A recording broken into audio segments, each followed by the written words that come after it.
आपको ब्लैक में भी मिल जाएं और वैसे व्हाइट में भी मिलती ही है और ब्लैक में भी आपको दे देते हैं। तो ये क्रैकडाउन तो गवर्नमेंट को करना चाहिए, लेकिन इन पे बात करने के लिए हमारे पास बड़े डिस्टिंग्विश्ड एक हमारे पैनलिस्ट यहाँ पे हैं, डॉक्टर यूनुस मुनीर साहब। सर यकीनी तौर पे इतना कोई तारुफ की ज़रूरत नहीं, क्योंकि आपका जो वैसी एक इमेज बन चुका है कि आप क्रैक करते हैं उन लोगों पे, और क्यों वाला जो आपने सिलसिला अच्छा शुरू किया हुआ है कि क्यों हम उस मोड़ तक, उस नहज तक पहुंचते हैं जहाँ पे पूरी दुनिया तो नहीं पहुंचती, सिर्फ पाकिस्तान ही पहुंच रहा है। तो सर सबसे पहले तो आपको खुशामदीद करना चाहूँगा। कैसे हैं सर आप? ठीक ठाक हैं? अल्हम्दुलिल्लाह, थैंक यू सो मच। कैसी सुबह का आगाज़ हुआ है सर आपके? अल्हम्दुलिल्लाह, जैसे आपने फ्राइडे का दिन बोला है वैसे ही सारे अल्हम्दुलिल्लाह नॉर्मल है।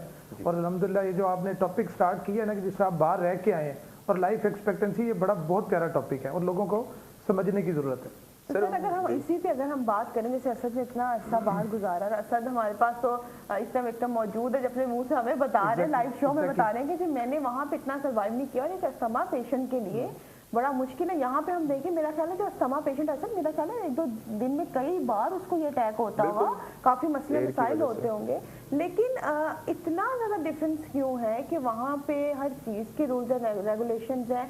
हमारे मुल्क के अंदर इन चीज़ों को क्यों नहीं समझा जाता? और एक हमारी कुछ ऐसी मेडिसिन जो कि बड़ी ही कॉमन है, हर घर में शायद उसके खाली पत्ते ही कोई 10-10, 20-20 निकल रहे होते हैं एक दिन के अंदर। तो इनकी अगर अब तो शायद इसको बैन भी कर दिया गया है, ऐसे नहीं दे रहे हैं, नॉर्मली नहीं दे रहे हैं, तो ये सिलसिला कहाँ से चला? क्यों इन्होंने सोचा कि जी अब इसको बंद कर देना चाहिए? और जो असद ने जो बात की है, इसके पीछे भी रीज़न क्या है? मैडम ये दो तीन चीज़ें डिस्कस होगी। ये सबसे पहली चीज़ जिस तरह असद साहब ने बोला है कि मैं यहाँ पर था तो मुझे एल्जेमेटिक अटैक होते थे, मैं जो ही बाहर गया मुझे नहीं हुए। इसकी सबसे बड़ी चीज़ है हमारे मुल्क में ये डिपार्टमेंट ही नहीं है, और अगर डिपार्टमेंट है तो वो इतना फाल नहीं है। उसको हम बोलते हैं इन्वायरमेंटल हेल्थ का। अगर हम लोग बैठे हैं जिस इन्वायरमेंट में हैं, बाहर हैं, अभी आप सिर्फ इस चीज़ को ले लें, ट्रैफिक को ले लें, क्या हम चिंची वगैरह इनके पोल्यूशन को कंट्रोल कर सकें? बहुत ज़बरदस्त बात की। क्या हम लोग जो ट्रक्स हैं हमारे, आप जिस एल्जेमेटिक पेशेंट है, कभी आप किसी ट्रक के पीछे जाना ही पड़ जाता है, गाड़ी में या बाइक पे बंदा पीछे होता है, क्या आप सर्वाइव करेंगे? और सर स्मॉग पे $200 का चलान है, अगर आप देख लें ना बाहर के मुल्कों में। बाहर यहाँ पे अगर चलान करें और कितना रेवेन्यू, हम लोग कितने अरसे में अपने मुल्क का कर्ज उतार सकते हैं अगर हम इनको ही कर दें। लेकिन हमारी ये जो पॉलिसी मेकर्स है, जिस तरह हम लोग पहले डिस्कस कर रहे थे, अक्सर चीज आती है पॉलिसी।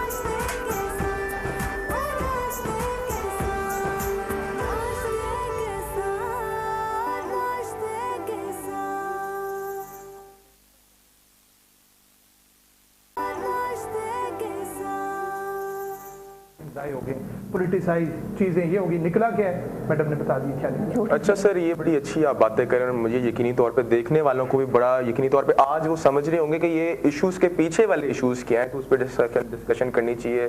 जैसे अब आपने बताया कि हम क्रैक ही नहीं करते, एटलीस्ट डैम्स वगैरह छोटे मोटे भी होने चाहिए जहाँ पे पानी सेव हो जाए। सर एक और बहुत बड़ा इशू है मेरी नज़र में, वो है इंटॉक्सिकेंट्स का, कि आपने एक और हमारा एक सोशल इशू उभर के सामने आ गया इस्लामाबाद में, दानिश और खदीजा साहिबा का, जो उनका डोमेस्टिक एक इशू है।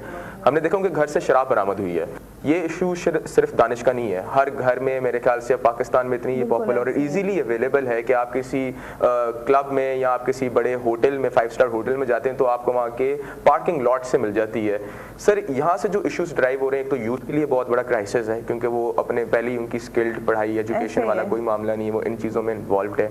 दूसरा हमारे डोमेस्टिक इशूज़ इसकी वजह से इंक्रीज हो रहे हैं, और फिर हमारी गवर्नमेंट की सतह पर किसी किस्म का हम क्रैकडाउन नहीं दे सकते। तो क्या वजूहत हैं sir? Again it's a social issue जिस पर डिस्कस। देखिए जी, ये है मेरी जाती राय, मैं जो अब आपको ये आंसर करने लगा हूँ।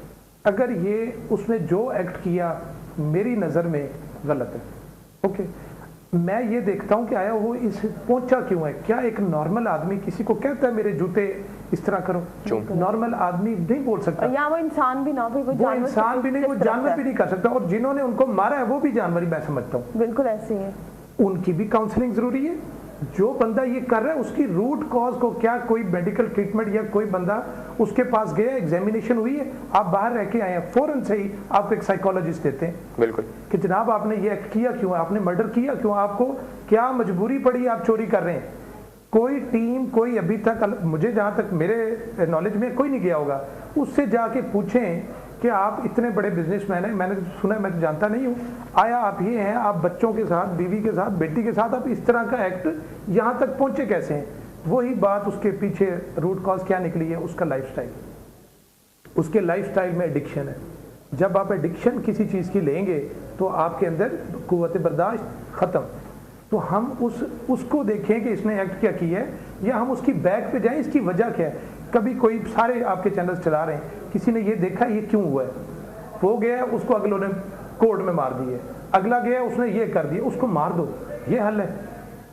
उसके घर से जो आपको एक बोतल निकली है, उस बोतल को सामने रखो, उसको 8 घंटे उस बोतल को देखो, इसके पीछे कौन कौन है, इसकी ये हालत करने वाला कौन है, ये इन्वायरमेंट है, ये खुद है, या इसका लाइफस्टाइल है, या इसको कभी हमने पूछा नहीं है, या इसको 5 साल इसको इतनी हमने छूट दे दी है। ये करते करते आज ये बर्दाश्त, आज ये इसने अपनी बेटी और बीवी और ये घर में ये काम किया, सुबह ये रोड पे ये करेगा। ये कुव्वत बर्दाश्त किसने बनानी है? क्या अगर हम इसको काउंटर चेक पहले कर लेते, इसकी ये शराब को पकड़ लेते, इसको शराब में आज ये एक्ट ना करता, ऐसे ही है।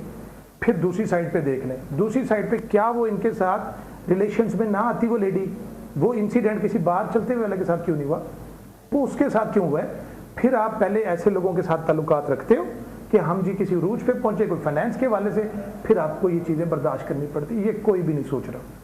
बिल्कुल सर, आपने ये बात बिल्कुल ठीक है, लेकिन आप जो हमसे बातें कर रहे हैं कि अब मुझे समझ आ रही है, सबको समझ आएंगी, लेकिन सर हमारा जो मुल्क है ना, मुल्क पाकिस्तान के अंदर ये रूल्स अगर बन जाते, या ऐसा भी नहीं है कि अगर आज आप यहाँ बात कह रहे हैं तो इन लोगों को किसी ने मशवरा ना दिया और सदियों से चीज़ें चलती आ रही हैं, लेकिन आपको नहीं लगता कि हमारे, मुझे तो अपनी पर्सनल राय दूँ तो मुझे तो नामुमकिन लगता है कि हमारे मुल्क के अंदर कभी इस तरह का चेक एंड बैलेंस अगर होने लग गया तो क्या ही बात है कि मैं हॉस्पिटल्स की बात करूँ। सर आप भी जानते हैं, मैं भी जानती हूँ, सब जानते हैं कि सरकारी हॉस्पिटल और प्राइवेट हॉस्पिटल में क्या क्या होता है, कितना डिफरेंस है इनके अंदर।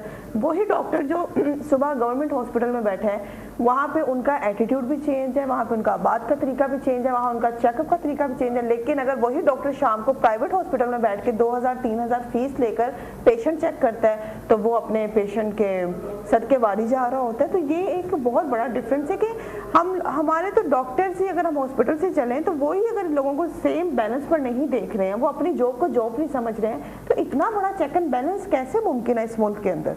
मैडम आपने 2 बातें की, एक तो ये है कि जो कह रही है ना कि नामुमकिन है, मैं इसके अंदर अगेंस्ट हूँ इस चीज़, ये बिल्कुल मुमकिन है। ये मुमकिन ऐसे है कि अवेयरनेस, अगर यही चीज़ कोई बंदा समझ ले, जैसे आप कहती है ना कभी इनको किसी ने नहीं समझाया जी, आप कहती है ना समझाया होगा, नहीं समझाया। मुझे एक बंदा एक्सपर्ट बता दें कि आया भाई जिसने ये बात की, वो मीटिंग में शामिल हुआ और वो इम्प्लीमेंट, ये मुमकिन है। ये मुमकिन तब होना है कि जब हम अपने हॉट इश्यूज डिस्कस करेंगे मीडिया पे। हम शहबाज गिल को छोड़ेंगे, बिल्कुल, हम इमरान खान को छोड़ेंगे, हम शहबाज शरीफ, नवाज शरीफ को छोड़ेंगे, हम क्या चलाएंगे? हेल्थ को हम डेली एक 1 आवर, अभी मैं आपके इसके प्रोग्राम के वाले से, आप डेली 2 घंटे इनको दें प्रिवेंशन पे। हमारे बचपन में क्या होता था? क्या हम एडिक्शन में आए थे? हमारे टाइम पे तो मोबाइल, व्हाट्सएप, एंड्रॉइड नहीं थे। हम क्या खेल खेलते होते थे? हमें पता होता था कि 3 बजे हमने आना है, पीटीवी देखनी है, कायदा लगना है, हमने वो सुनना है। 4 बजे हमने 5 बजे कुरान मजीद पढ़ने जाना है, फिर ट्यूशन। ये हमारी लाइफ थी। अब बच्चों की क्या है? आया नहीं, बच्चों के हाथ में फोन दिया नहीं और बच्चे गए। फिर आप रोते हैं, आप चीख मारते हैं कि बच्चा खराब क्यों है, फिर आप कहते हैं एडिक्शन क्यों हुई है। अभी आप खुद बोल रहे हैं और आपको भी पता है, मुझे तो एग्जैक्ट डाटा नहीं पता कितना हमारे पास ये एडिक्शन का और ये चीजें बिक रही हैं ना जी। किसने पकड़ना है और कौन खराब हो रहा है? क्या आपके जो एनिमीज हैं, ये जो इंडिया है, ये जो आसपास के लोग हैं, क्या आपको वेपन से मारेंगे? वो वेपन से नहीं मारेंगे, वो आपकी जनरेशन को एक दूसरे रास्ते पे लेके जाएंगे, उसको खराब। मैं किसी के साथ प्रोग्राम से आपको एक बात बताता जाऊं, जिस तरह मैडम ने कहा नामुमकिन है, मैं समझता हूँ मुमकिन है। मुझे अल्लाह ताला ने जिस दिन मौका दिया, मैं इंशाल्लाह अपनी ये चीज़ें इंप्लीमेंट ज़रूर करूँगा। एक चीज़। दूसरी चीज़, क्या एक दिन कभी देखते हैं कि आज हमारा फाल है, आज हम नाउमीदी में, क्या हम कभी ऊपर थे? बिल्कुल ऐसा। हम मुगलिया दौर में बहुत ऊपर थे, हम रूल कर चुके हैं सबके ऊपर। ये जो आज हम अंग्रेज बोलते हैं, हम उनको देख के हम कहते हैं पॉलिसी फॉलो करें। वो अंग्रेज हमारे से ले क्या गए?